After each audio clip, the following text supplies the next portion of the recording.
بسم اللہ الرحمن الرحیم۔ محترم ناظرین، السلام علیکم ورحمۃ اللہ وبرکاتہ۔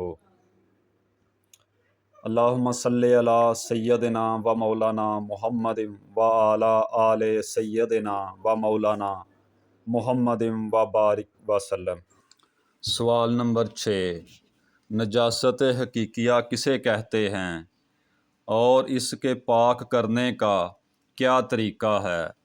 جواب: نجاست حقیقیہ اس گندگی کو کہتے ہیں جو ظاہر نظر آئے، اسے شرع نے اصل نجس قرار دیا ہے۔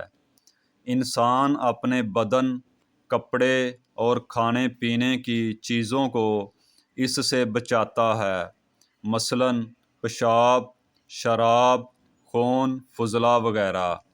اس سے بچنے کا حکم دیا گیا ہے، اور اگر کسی چیز پہ لگ جائے تو اسے دور کر کے اس چیز کو پاک کرنے کا حکم ہے۔ اچھی ویڈیو کو لائک، شیئر، سبسکرائب کرنا صدقہ جاریہ ہے۔ جزاک اللہ خیرا۔ السلام علیکم ورحمۃ اللہ وبرکاتہ۔